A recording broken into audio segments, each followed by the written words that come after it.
امام العارفین قدوۃ الاولیاء سیدنا سید احمد کبیر رفاعی رضی اللہ تعالیٰ، بڑا نام ہے، بڑی ذات بھی، بڑا نام بھی ہے، اپنے زمانے کے غوث ہیں سیدی احمد کبیر رفاعی رضی اللہ، سلسلہ رفاعیہ کون نہیں جانتا۔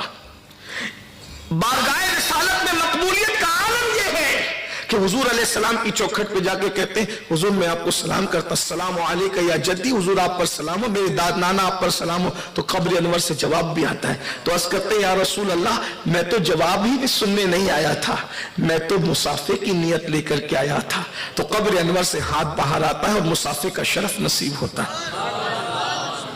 اب وہ سیدی احمد کبیر رفاعی مخلوق کے لیے دل میں محبت کا حال دیکھیں۔ ایک مرتبہ تہجد پڑھ کر آنکھ لگ گئی، آپ کی آستین پر بلی آ کر سو گئی، آستین پہ بلی آ کر سو گئی، تہجد کی نماز کے بعد آنکھ لگی ہے، بلی سو گئی، اذان فجر سے آنکھ کھلی تو دل نے چاہا کہ اب تو فجر کے لیے مسجد جانا ہوگا۔ فوراً خیال آتا ہے اگر میں مسجد اٹھ کر کے جاتا ہوں تو بلی کی نیند خراب ہو جائے۔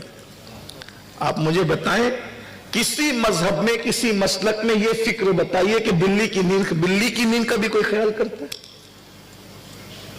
لیکن جن کے رتبے ہیں سوا، ان کو سوا مشکل ہے۔ ہم باتیں بڑی بڑی کرتے، کردار بڑا نہیں ہے ہمارا، اور کوئی باتوں سے بڑا نہیں ہوتا، کردار انسان کو بڑا کرتا ہے۔ سیدی احمد کبیر رفاعی بلی کی نیند کا خیال کر رہے ہیں، وہاں بلی کی نیند۔ سیدی احمد کبیر رفاعی سوچ رہے اگر میں نماز کے لیے جاتا ہوں تو بلی کی نیند کا کیا ہوگا؟ تو بہرحال حضرت سید احمد کبیر رفاعی سوچتے ہیں ایک طرف بلی کی نیند، ایک طرف اللہ کی عبادت ہے، یعنی ایک طرف حقوق اللہ ہے، ایک طرف حقوق العباد میں سے حق عبد ہے۔ اب انہوں نے کیا کیا؟ بلی کی نیند کو بھی نبھایا اور اللہ کی عبادت بھی کی۔ نقصان اپنا کیا، لیکن نقصان نہیں تھا، وہ ان کا فائدہ تھا، ظاہر نظر میں نقصان تھا۔